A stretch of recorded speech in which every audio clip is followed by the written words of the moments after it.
Kayo nasi isihloko lesikhuluma ngaso namuhla uhlala naJesu. Sifunda encwadini yaJohn 15 verse number 4 no verse 7.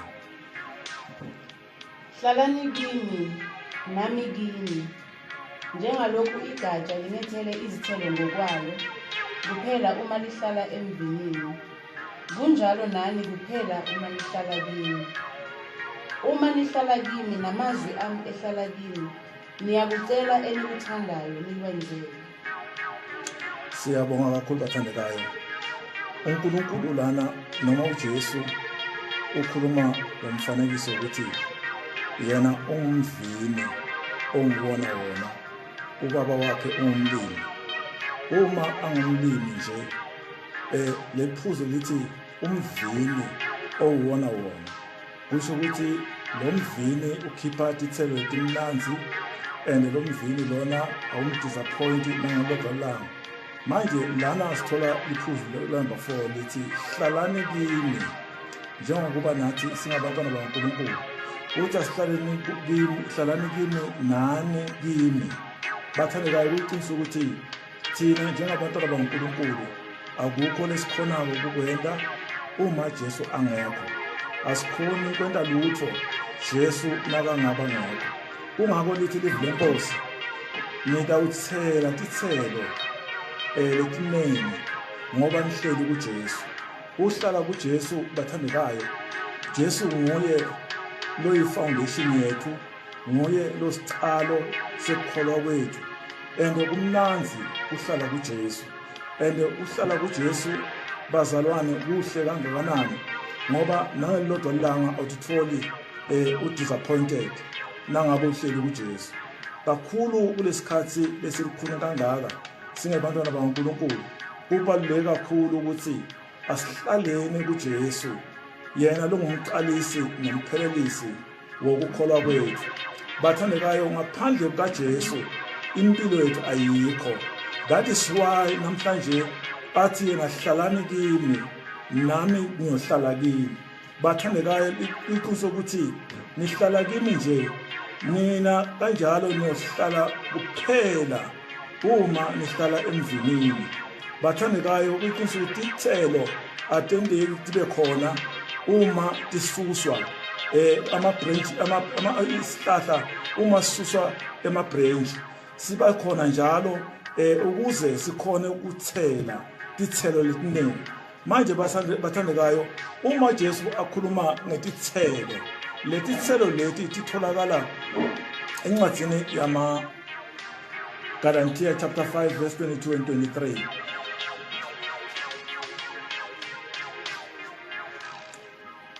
Letithelo leti bazalwane titithelo tamoya lengcwele longeke utithole noma kuphi noma kubani, but itholakala kumoya lengcwele uma nedi uhleli kuJesu.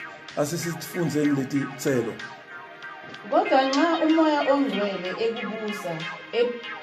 ebusa ukuphila kwethu, uyoveza lolu hlobo lwesithelo: uthando, ukuthokoza, ukuthula, ukubekezela, umusa, ukulunga, ukwethembeka, ukuthobeka, ukuzithila.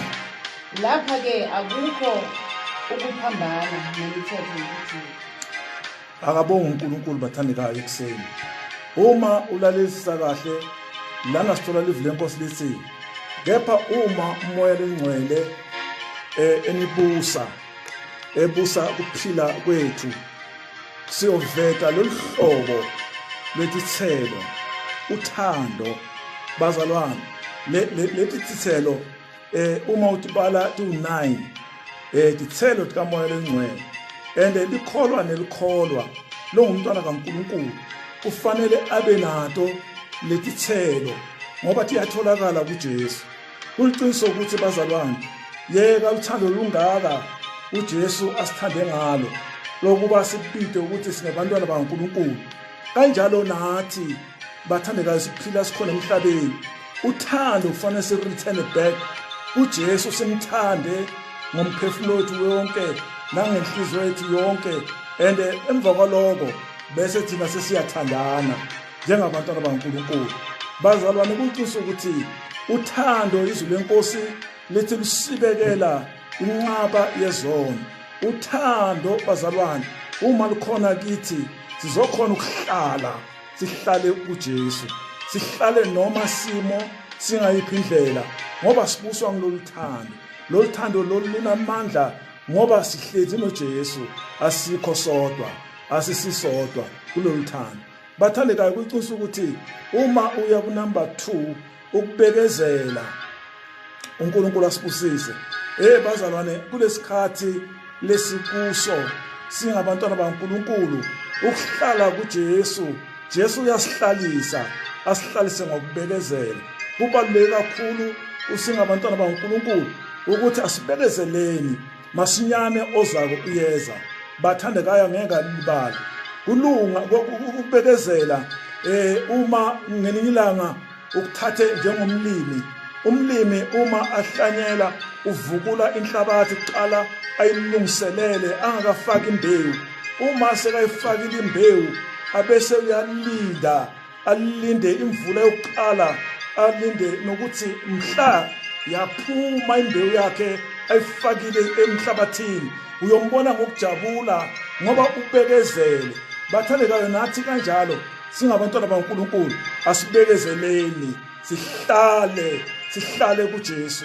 Uma sihleli kuJesu, lezi zithelo bazalwane zizokuvela bantwana bakaNkulunkulu. Ukulunga bathandekayo kanjalo nako kufanele kube khona kithi singabantwana bakaNkulunkulu. Ngithanda izwi leBhayibheli elilapha encwadini kaLuka chapter 2 uverse 25. Lapha bazalwane sikhuluma ngoSimiyoni. uSimiyoni lithi iBhayibheli malimbala lithi lendvodza yayilungile, lendvodza yayimesaba uNkulunkulu, bayilinzile ukuthi Jesu aze atalwe, athi ukufa angeke ufike angakamboni uJesu. Bathandekayo, ukulunga kuyasibiza singabantwana bakaNkulunkulu. Ngingathatha njengoJobe, lizwi leBhayibheli lithi uzi lapha kwakukhona indoda ogama layo lunguJobe. uJobe bathandekayo limbala iBhayibheli lithi wayelungile, emesaba uNkulunkulu, ebalekela okumbi. Bathandekayo, uma izithelo zikamoya oyingcwele bathandekayo zihleli kithi, sikhona ukuhlala kuJesu ngoba ziyaziveza zona, ziveza ukulunga okukhona kuNkulunkulu. Maye bathandekayo, kumnandi ukuhlala kuJesu. Ukuhlala kuJesu uyembathiswa, umbathiswa ukulunga lo ungakudeserve sometimes, but ngoba uhleli kuJesu uyanikelwa lo kulunga. Ukwethembeka bathandekayo uyaphiwa bona isithelo sikamoya.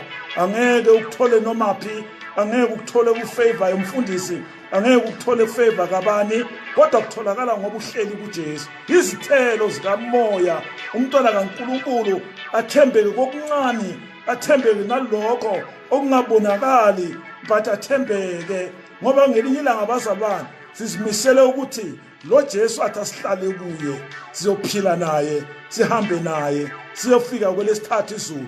Bathandekayo, isikhathi lesi sokuthobeka, ukuba asithobekeni singabantwana bakaNkulunkulu.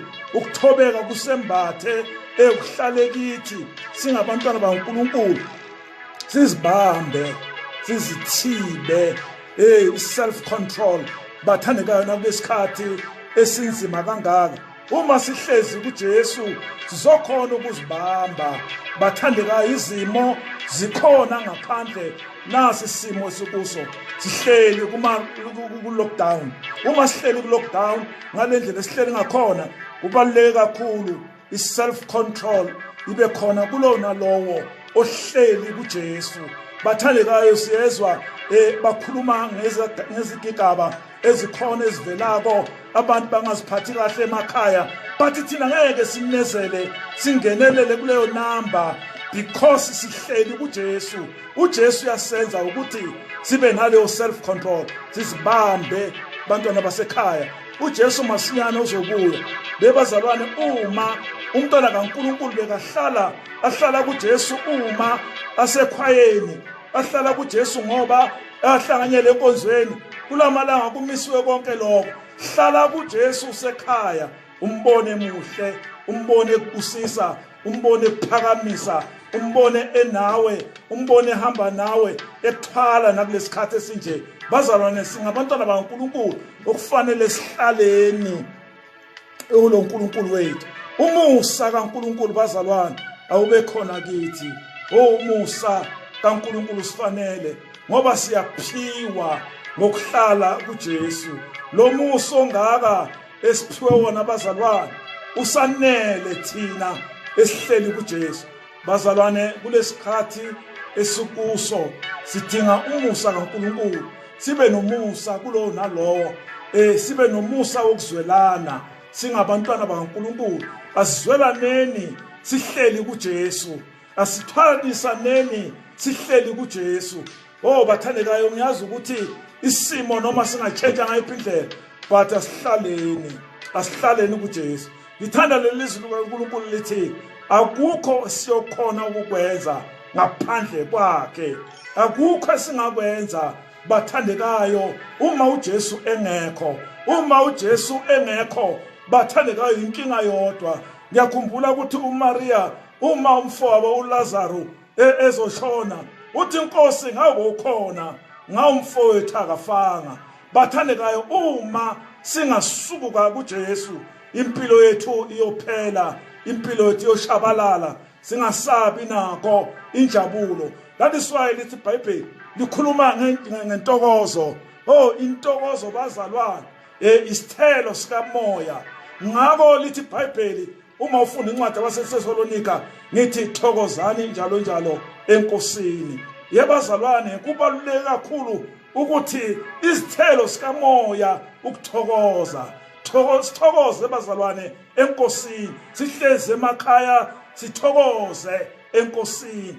Lokho uNkulunkulu wethu, uNkulunkulu asezulwini uyojabula ngathi. Bazalwane, izwi lenkosi uma ulifunda encwadini yeZenzo chapter 10 uverse number 34 lithi uPetru uma aqala ukuvula umlomo uthi nembala uNkulunkulu akabheki ubuso bamuntu. uNkulunkulu lo simkhonza ngobazalwane akabheki ubuso bomuntu, kodwa ezizweni zonke ovumako omesaba kuNkulunkulu loyo uyamukeleka kuye. Bantwana basekhaya, asihlaleni kuNkulunkulu ongana apartheid, ongana kuchwensa umuntu ngobuzwe bakhe. uJesu asihlaleni kuye noma wasiphi isizwe uyamukeleka kuye. That is why kubaluleke kakhulu ukuthi 2020 ngumnyaka omunye bazalwane ongeke uunderstand ukuthi kwenzakalani emhlabeni, but thina asihlaleni kuJesu. Ukuhlala kwethu kuJesu kuyosilethela injabulo. Asithokozeni enkosini njalo njalo bathandekayo. Uma uNkulunkulu esisiza nakulezi nsuku ezinje ukuthula bazalwane asibe nako ngoba isithelo sikamoya ukuthula. Uthi uJesu kuJohn 14 uverse number 27 ukuthula kwami ngikushiya kini. And bazalwane, uma uJesu athi ngikushiya kini ukuthula kwami, it means noma isimo singayiphi indlela bazalwane asihlaleni yebo ngokuthula, asiphilisaneni ngokuthula khona emakhaya la sihlala khona. Bazalwane, uNkulunkulu wasibusisa wasenzela amakhaya lapha ekhaya lapho uhlala khona nawe lapho userumini hlala ngokuthula ngoba uNkulunkulu isithelo sikamoya leso. Udinga uJesu sibe nokuthula okwendlula ukuqonda kwabantu. Uthi ukupha kwami akufani nokupha kwezwe. Bazalwane, ukuthula kukaJesu akupheli, kuhlala kukhona, akuphelelwa ngamandla. Kungako izwi lenkosi bathandekayo ngilithanda kakhulu ukuthi liyavuselela, livuselela uwedwa, ulifunda uwedwa ngoba ukuthula kaNkulunkulu uyaphophoma kuwo. Bathandekayo, uma sibheka uNkulunkulu asiza sixolelaneni bangcwele egameni lenkosi uJesu. Ukuxolela kulamalanga umqansa kubazalwane. Ukuxolela kulamalanga akuvamile emakholweni. Bathandekayo kubaluleke kakhulu ngoba isithelo uNkulunkulu uyadinga ukuthi masizoxolelwa ngoba nathi naye basixolela asibaxolela basonako. Sikhona emakhaya akhona ama mistakes abantwana bawenzako kodwa uNkulunkulu akasize bangcwele sibaxolele ngayo yonke indlela ukuze sizokhona ukuthandaza. Ngiyalithanda izwi lenkosi elithi uma unotho nomfowenu uyashiya umnikelo uhamba ubusane naye bese uyaqhubeka nokuthandaza.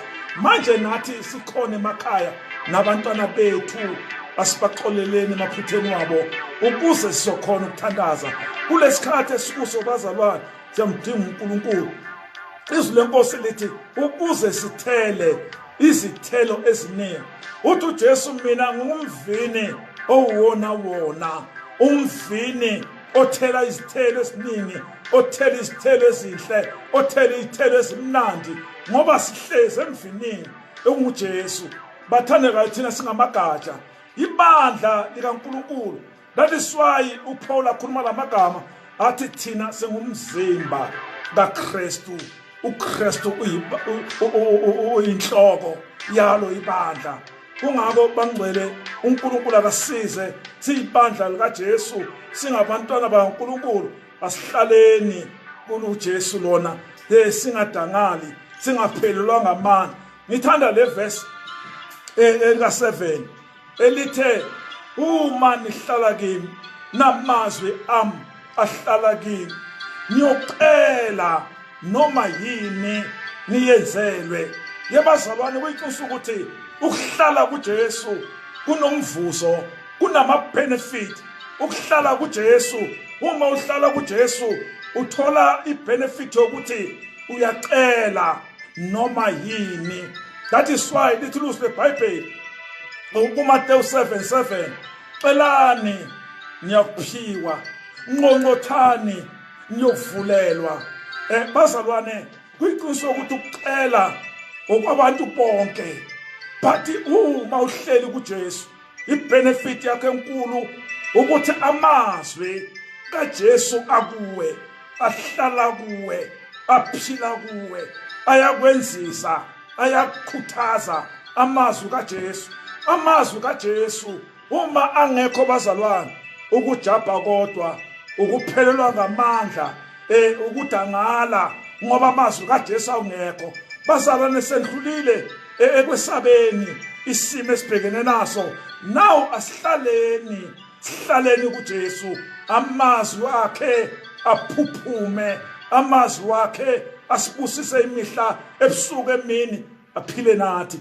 Bathandeka lithi uzwe leBhayibheli uma sihlala kuye siyocela noma yini siyokwenzelwa. Daka baba ungaphela amandla, yini oyicelile enkosini. uNkulunkulu ugcinile kwaze kwala. Ube nawe waze kwabala. uNkulunkulu ukubusisile kwaze kwabala ngenxa yokuhlala hlala kuJesu, amazwi akhe akubuse. Siyambonga kakhulu uNkulunkulu. Bathandekayo ekseni sizothandaza ngalawa mazwi. uNkulunkulu anibusise. Baba egameni likaJesu Kristu waseNazaretha, uNkulunkulu ukuphila, uNkulunkulu uphakeme, ungu Alpha no Omega, unguye Nkosi yami uqalile. Yebo Nkosi yami impilo yethu ngaphandle kwakho Nkosi angeke senze lutho. Uma singahlali kuwe uNkulunkulu namandla, amahlazo angasihlasela. Yebo impilo yokungabi nawe Nkosi yami angeke sakhona ngoba Nkosi yami sihlala kuwe, ngoba Nkosi namandla nawo ama benefit wokuhlala kuwe. Nkosi yami siyocela noma yini wena ulungele ukusenzela.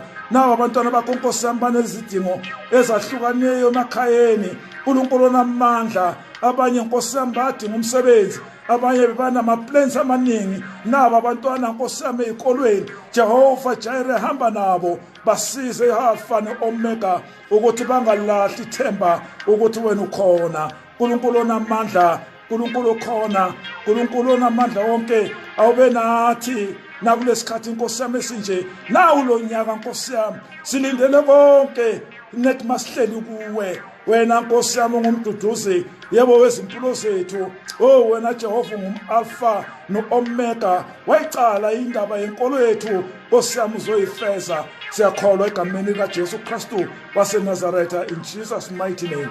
Amen and amen.